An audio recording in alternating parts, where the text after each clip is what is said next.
Welcome back to the Retail Initiative podcast. I am excited for you today because we have Heather from Revel Boutique here. Heather, it's so good to see you. You too. Thanks for inviting me. Yeah, so Heather's she's been a client forever. She did Manifest. She's done so many different things, and she really has such a unique business, and you have so much cool stuff going on. So before we get into it, tell us about Revel Boutique and everything we should know about your store. Okay, well, Revel Boutique, I'm coming up on year 13, so we have definitely evolved and tried just about everything there is to try. I am located in a very small town that I grew up in Carthage, Missouri, just like 14,000 people.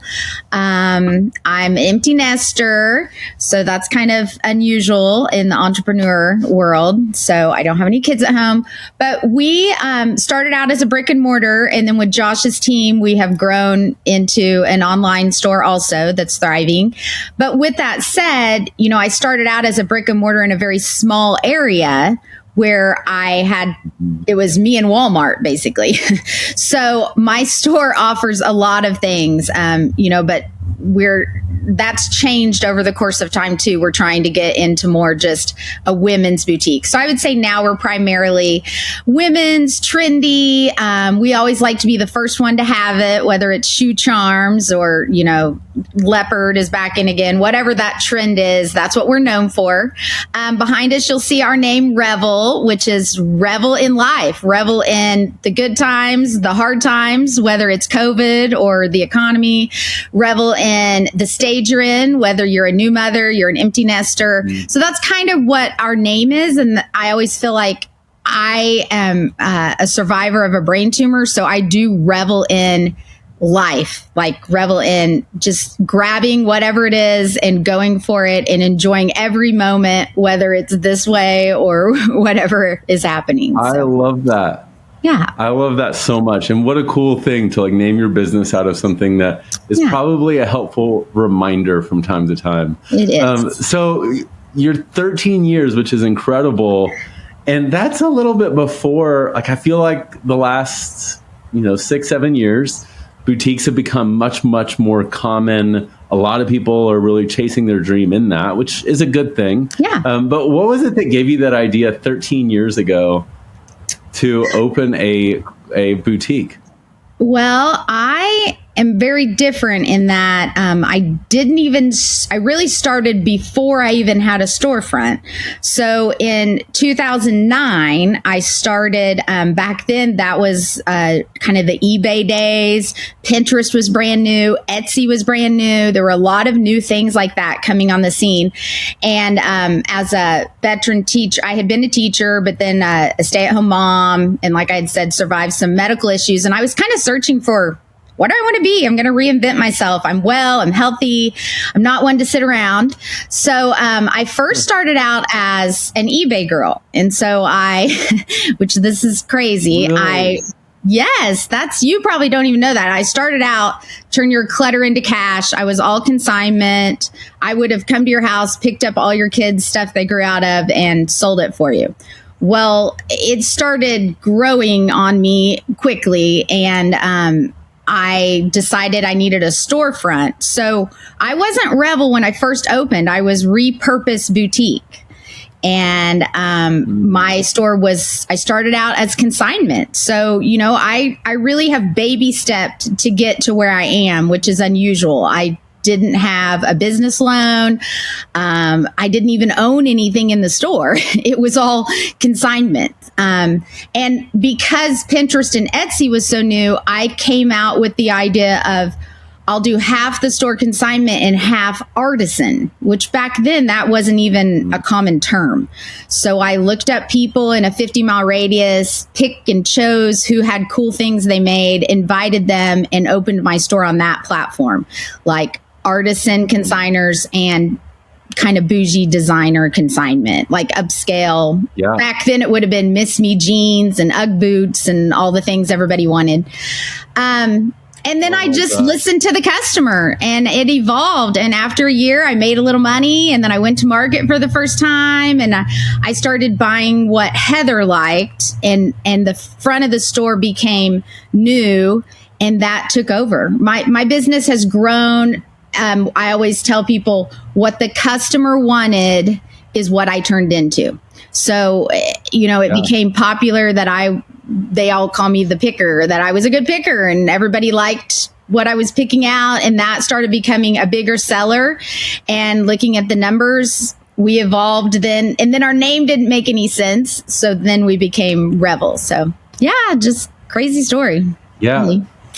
Yeah. So how did you make that shift? Because that's a massive shift. It's huge. Consignment to carrying your own stuff. Like, what did that shift look like?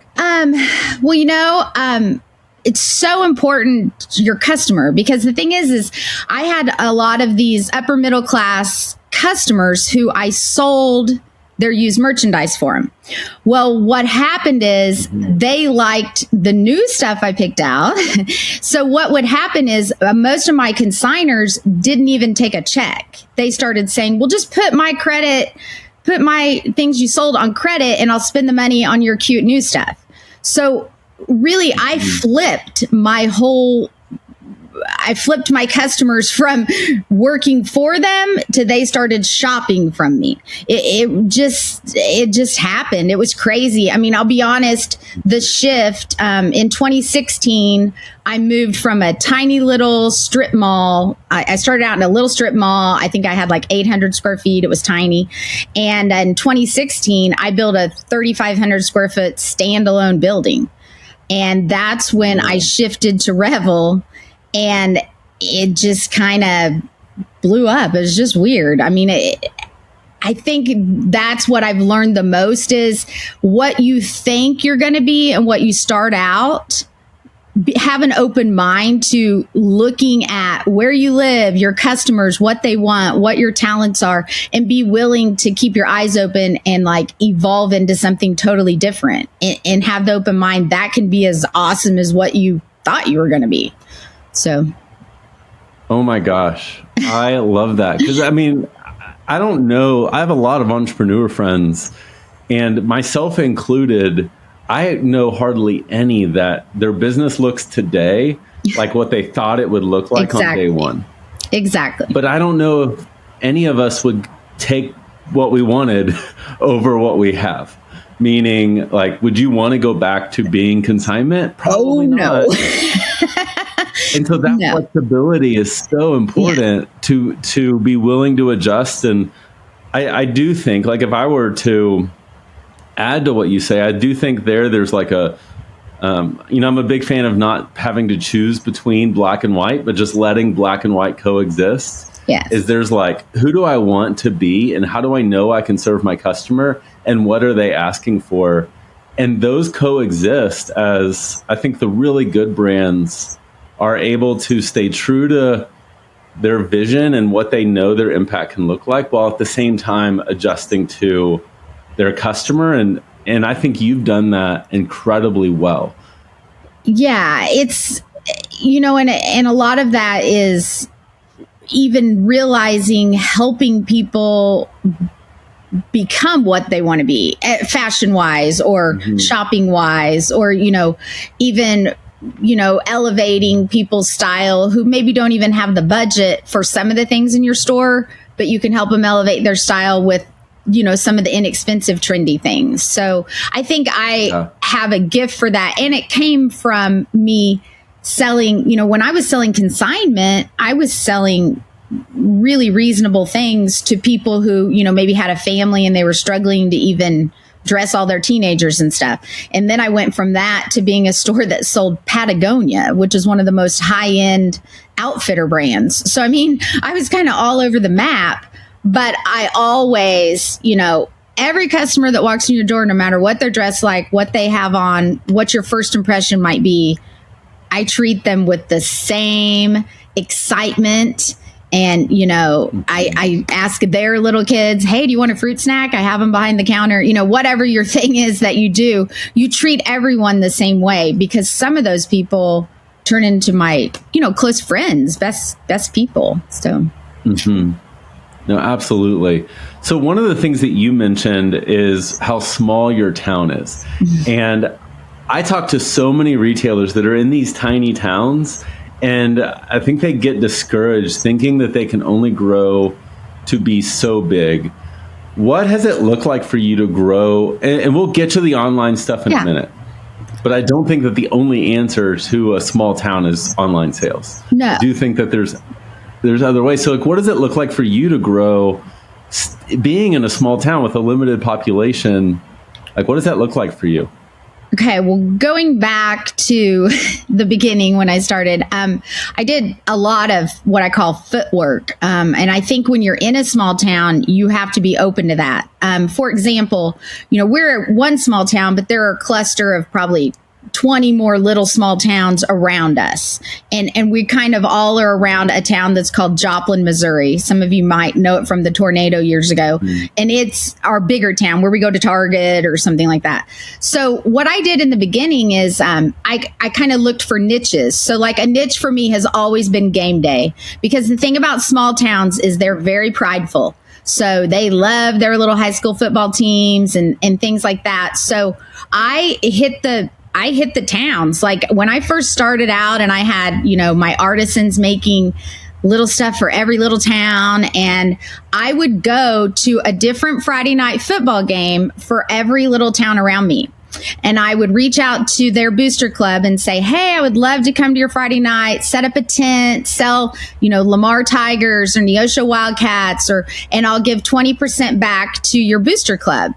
And I did that for 2 or 3 years, and I made connections with people in all these little towns, and they loved it. They loved that I brought Jasper Eagle jewelry and stuff. And I fed back into all those little communities, and I gave back to them, and I gave out my cards. I signed up their emails. I got their texts. I was working it.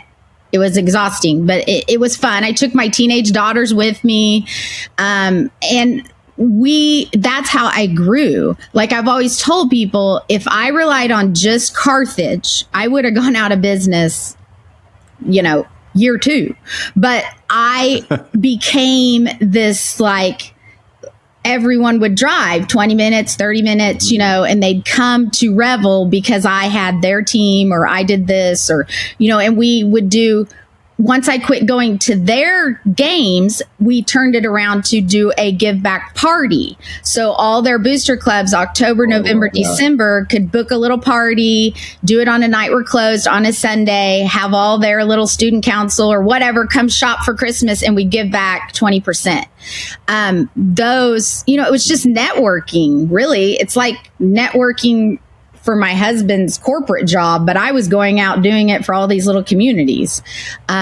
So you gotta, even though you have a small town, you're next to another small town and another small town. You've got to branch out.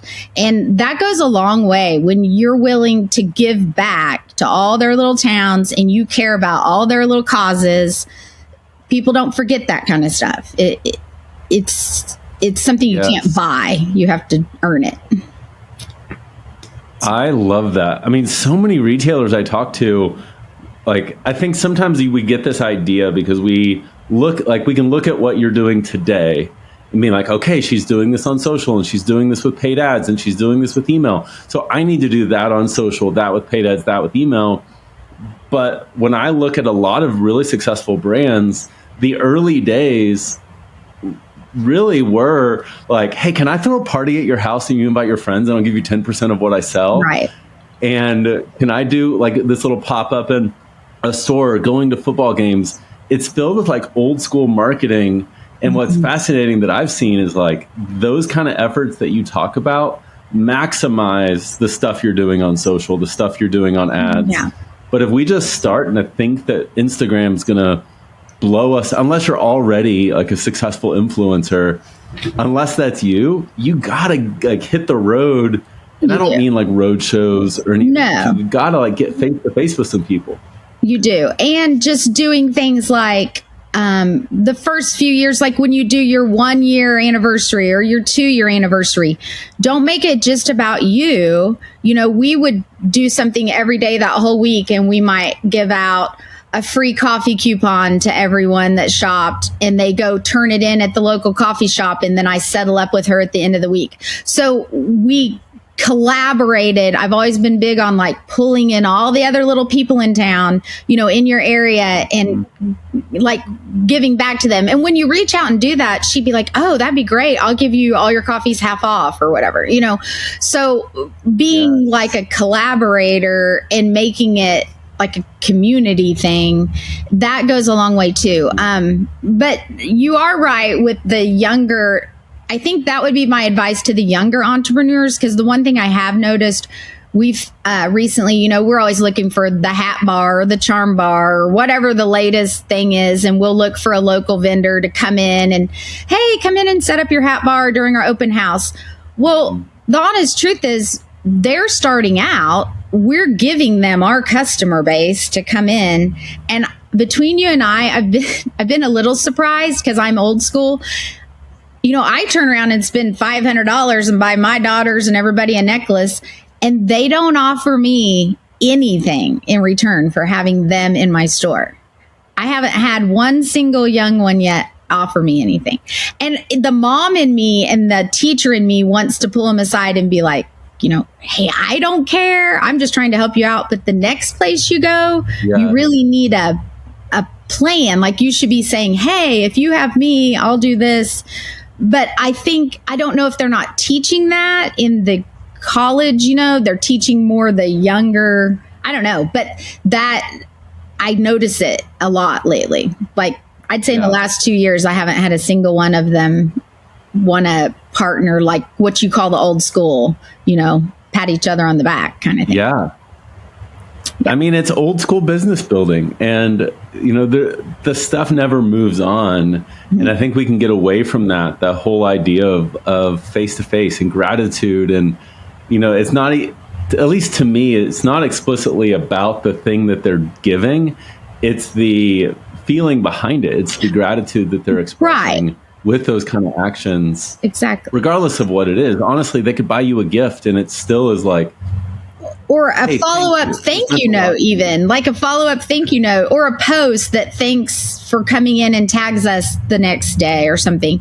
I mean, it's just to me, it's no different than when we mess up your order and you're a customer and I text you and I say, hey, we're going to do this. We're going to refund your shipping and use the code SORRY for $10 off next time. Because, there are things you can do virally that are just like what you do in your store, and give people that same feeling, like you care. So. Yes, showing that you care. Whether it's business to business or to your customers is so important. So to shift gears some, yes, you've built this successful brick and mortar store. Were you online the whole time, or like was there a point where you started to really I guess, how did e-commerce work into the picture? Yeah, to be honest, I started out in 2012 as what I would call a glorified garage sale. Like, I had handwritten tickets, a cash register from Sam's. I actually got, it wasn't a bad thing, like a sales tax 5-year audit for the state of Missouri happened to me. And it was because I had unexplainable growth in 2016. So it flagged me. And it was, even the auditors, they were like, you've had 4 kinds of POS systems in 5 years. Because you're just all the growing pains of, we were just writing handwritten tickets, sorting them into those little drawers, like a tool thing you buy from Lowe's that you put all your nails in. Yes. We had a different drawer for every consignor, and we'd cut the tags off and stick them in. And I would old school in a spreadsheet the end of every month, figure out your check. I didn't even know how to use a spreadsheet when I started out. And then we went to Square, and then we went to Vend, and then we went to Shopify. So, I have evolved. Like I said, I've moved around. Well, and online, it was a goal for me, but, my business started out as eBay and consignment. So I didn't even own anything, and everything was one of a kind. So once we got into Patagonia, which my brother helped me get, who had a chain of outfitter stores in Atlanta, and he said, hey, nobody sells it there. It's hot. You should sell it. And then I was like, okay, we need to go online. Well, I know a lot of people have horror stories for going online. In 2017, I hired someone basically out of the Yellow Pages to build me a website.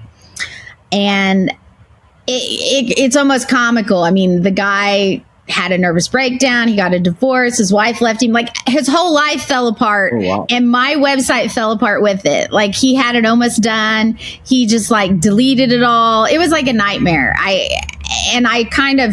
I stepped away and I was like, okay, we'll try this again later. So I invested a year and ended up with nothing. So then I decided in 2017, after that happened, I was like, well, maybe that's not my skill set online, because you're looking at yourself. I was like, my skill set's people. So I did a second location. So I stepped away from the website and I opened a second location in Kansas, like a town 45 minutes from here where I went to college. And I had that store for 6 years. So, I mean, I've done everything. I've had the 2 locations even. I closed that after COVID. But where I'm saying, I guess, is I tried it and it didn't work. So then I stepped back and then I went back to something I was confident in, which was the brick and mortar. So then I did the second location. That gave me some like confidence again because it went good and I got that going. Then 2018, I had hired a good friend who moved back here. She had a degree in marketing, merchandising, stay-at-home mom, wanted to do something. And she came to work and we just taught ourselves. She literally watched, YouTubed everything, and we got a Shopify, and she built the website. We did it ourselves. Like, until we met Josh, we were just YouTubing what to do. So, so then in 2018, we decided to do a website, and it was going well. But to be honest, it was mostly our people who shopped in this area, all those little towns that I had met. They would place an order and then come pick it up. We weren't really selling to anyone new. We were just offering an app, a website. We were doing all the things, but we weren't getting anyone new. It was fine. I would say pre-COVID, we were maybe 10% online on a good month. And a lot of times it was like 6, not very much. But what was it that made you, like, when we worked together, like, what was it that made you be like, let's do this thing? Like, I think we have something here that could really work. Was it COVID or what was it that made you like really? It was COVID, because when COVID happened, I immediately pivoted. And I mean, I'm 50, almost 53. So I'm a boomer. I don't even know how to take a good selfie. I'm not good with social media, I struggle. I try, but I can't make a TikTok. But when COVID happened, my number one concern were these young girls that work for me. And I was like, they have to be paid. They have to work. So we immediately had like a house meeting, like everyone was doing across the country. What are we going to do? Well, we just dove into live sale. I mean, we just did one. We didn't even know what we were doing. And it was very authentic. Let's just say my 2 daughters, I had a senior in high school and then a college daughter that was sent home. So for me, it was the best. I know this is going to sound weird, but it was the best year. Like, I loved it. I wish I could get it back because I had both girls home. It was just fun. We were doing lives Tuesdays and Thursdays, and we had people nickname us the Redneck Kardashians. We were so real and authentic because it was my 2 daughters and I, a couple extra employees.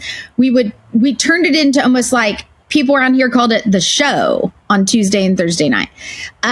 Because we were just real. We were talking about ordering a nail drill on Amazon, and Chloe was good at it and Claire and I weren't, and our nails looked great and hers looked awful. And, we were so authentic, and we drank different drink every time, and people were giving us requests for cocktails to try. And we ended up, true story, we were, I guess you'd say sponsored, almost like a golfer or something. These 2 girls were shopping all the time, and their dad owned the Budweiser distributorship in our area. And I guess they were watching it and seeing that every time we would be like, oh, tonight we're trying this drink, or have you done this? And he reached out and he wanted to sponsor our show. He brought us like all these kinds of drinks. We had coupons, we had free hats and visors, and we had Babe wine, and it was almost comical. I mean, it just blew up into this, like, it was crazy. I mean, we got so many new customers, and, and they were so invested, like, did Claire get an A on her accounting test? I mean, they became like our friends. Yeah. And that's when I knew. I was like, I can do this. Like, I can become friends with people that I can't see. And it happened. I didn't know what any of these people look like, but it was like I wanted to meet them. I had people drive 3 hours just to meet us when we opened back up. I mean, it was crazy. That's incredible. It was fun. I think you went through and I think you went through the journey that I've seen a lot, which is like brick and mortar. Then the easiest is like, let's get into live sales. But now it's like straight e-commerce. Yeah. What did that shift look like, where it went from like really being driven by live sales to now it's paid traffic, social media? I know. Right? And I tried. I mean, I'll just be honest. It's just not really, for me, humanly possible to do brick and mortar, be a live sell queen, and have an online website. It's too many parts to do any of them well. Like, I tried to do that after COVID, and I tried to keep the live sell going, but it was stretching me too much. Nothing was getting done well. We felt like we were behind all the time. So really what made it happen for me is I knew I wanted to go online. I still wanted to somehow be authentic and share and have that connection, but I didn't really want to do it through a live sale. And for me, the live sale world changed also after COVID. I liked the raw, we're live on Facebook, everyone's commenting, it's kind of a competition. I liked that part. My biggest regret was getting an app, because all that went away. Ooh. I mean, I don't mean that in a bad way, but getting a live app, because I missed that. Yeah. It actually hurt it didn't help. Like, we had so much growth with our Facebook when it was all authentic in there, and it was happening in real time. But I don't know, even my shoppers were connected when we were doing it in the real life. Like, they got to know each other, and they would comment and help each other, like, oh, it's number whatever, Cindy, I've got you, and when we moved to the app, it was like everybody was just out for themselves, kind of. I don't know. I mean, that sounds weird, but so I felt like I lost the connection with the shoppers, honestly. So I decided to kind of get away from that and just film. Now what we do is on Tuesday nights, we do our own little photo shoot in the store, and we have customers as our models, and I'm proud of that. I talk about that a lot. So if you lived in my area and you shopped and you come in, I always end up saying, hey, would you ever want to come model on a Tuesday night? I'm like, you get $100 store credit. It's fun. You get to play in the clothes. And, I have little appetizers and a drink, and they feel so special, confident, and it shows real people. I think for me, I'm not edited. I don't use a filter on myself. I'm just me, I'm a survivor. As far as I think when you've been through things like I have, I think people want to connect with a real person. You don't, I love influencers and bloggers, and I look at them all the time for what the it thing is to buy, but I want to know that people are getting, the real me. And and most of the people that I have come, we'll have taller girls, shorter girls, some are 40, 50, 30, all different ages. So you kind of know, hey, we have something for everybody. So. Yeah. So what do you think has been like, what online is doing well? What has really driven a lot of that growth? Like what strategies, or what, even the way you're thinking about it, like what's really driven that growth for you? I think the biggest thing, which kudos to you, is the customer. Like forcing me to figure out who my customer is and what my brand is. Because like I told you earlier, I'm in a little town and it was just me and Walmart. So I had to change my whole mindset, because when I started out on this venture, I was trying to offer big city style, which I still do that, big city style to the small town. Like, even though you live in a small town, you still want to have all the big city looks and what's happening. Well, the problem is I went from a brick and mortar that felt like you had to have everything. Like I had to have the Hydro Flask, I had to have stuff for guys, stuff for gifts, stuff for babies, stuff, everybody, teenagers, grandma. But when you move to online, you can't be everything to everyone. Like your team, helped us figure out, what's your lane. And I've always been good at not, having blinders, and not that I don't care what other people sell, but honestly, I don't have enough time in the day to look at what other people sell. So I've always been true to, I'm the picker. If I love it, they'll love it. I've never doubted taking a chance on what I want to sell, but I had to really, we don't sell men's anymore. We actually just dropped Patagonia. Like we're trying to get more into, and we had our VIP parties last night, and I was so happy because a customer that has shopped with me for years, she's probably in her mid to late 40s. She literally said at the checkout, "Wow, you've really changed the store. I feel like it's really, the whole store's for me now." She's like, "I love it." And I thought, oh my gosh, we finally got it done. Like it's not just in my head. Someone that has no idea we've been doing this just said it to me. And, I think that's what the key to everything else is that's why we're bringing in the models. That's why, everything's kind of starting to work together, and, we're solidifying everybody having a piece, and like we're only open 4 days as a brick and mortar.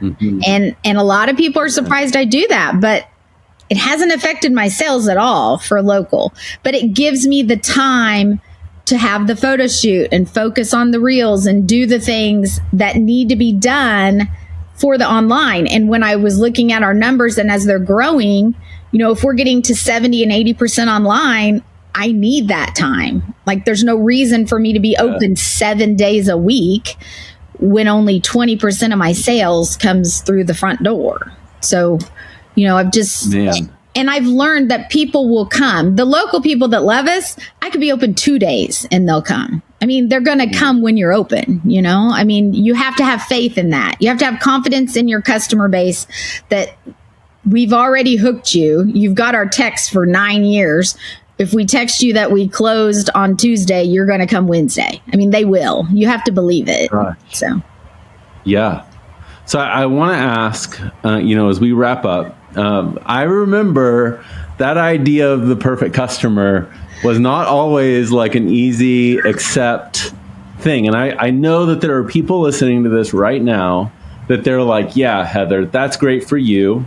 And Josh talks about it all the time, and I love all the other things he says, but that one, not for me. You don't know my situation. I have moms and daughters, or whatever the story is that I hear all the time. What do you say to that person who is like, I just don't know if I can hone in. I'm going to lose out on sales. This bad thing is going to occur if I do that. What do you say to that person? And I was that person for a while, and really, I would say it took me 2 major tries to get my customer, and it's still not really nailed down totally. I mean, it's a work in progress still, but I have noticed you have to be okay with letting go of some stuff because you're going to gain new people. So, I may have lost some teenagers, okay, but they didn't really have any money anyway. And their mom is still coming. And now she's bringing 3 other friends who have money. And she's got her sister in Florida shopping. So, that I think is, you have to finally decide. Plus, I finally asked myself, who do I really enjoy helping? I never really enjoyed helping the teenagers. I usually would holler in the back room and have the high school girl come out and help that person anyway. So those weren't my people to start with. I didn't know what to sell them, So you can't, it is hard, but you're not going to give up business. You're truly going to gain more. I think it's just, and it's hard, and you can't figure out your customer by yourself. You have to have, I had to have Katie, who's my right-hand helper. And really, honestly, Katie had a better idea in her mind of who her customer was than I did, because I'm so inside it. She's better at looking at it from outside, and telling me, Heather, this is the customer's you. And so I couldn't even see that myself. So really, that's where I've grown a lot too with working with Josh and his team, is letting go of the reins and giving things over to other people and making them feel confident, and, really helping them see their skill set too is huge. And for entrepreneurs, that's probably one of our other hardest things is we started out doing everything. So we want to do everything ourselves, or have the last say or check it, and I just recently went out of the country on a trip with my husband for 4 or 5 days. And I told Katie, I was like, don't send me any reviews of emails. Just do it. You're awesome. Send it, make it, show it off. I know you'll do great, And so just letting people know that they are confident. They have all the skills. Let them do the job. So that. Yes. Gosh, I could point out, it kind of, just my observations, some really cool things that I've heard that I want listeners leaving with some cool things. And so first off, you were talking about you don't know how to do reels, you don't know how to do these things and all this stuff, yet you have not let that hold you back from now what is your biggest sales channel. But you've done that because you've built such an incredible team.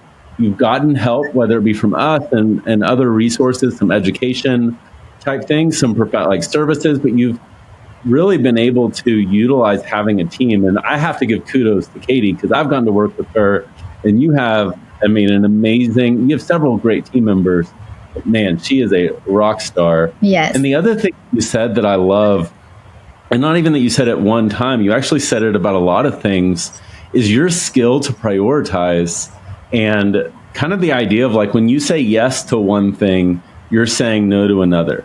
And I think a lot of times we do that passively. We don't actively think about it. We know that online has the potential, but we keep saying yes to all of these store things.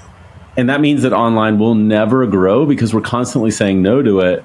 Now, we didn't actively make a decision to say, I'm only going to focus on my store and I'm not going to focus on online.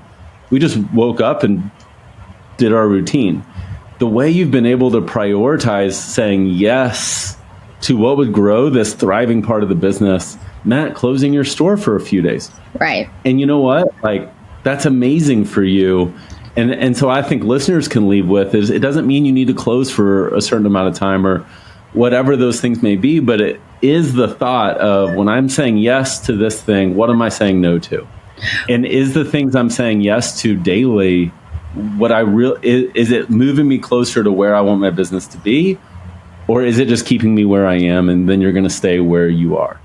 Right. And you can't keep saying yes to more new stuff and not take anything old away, because you'll be exhausted. You can't, and you won't be able to do anything well.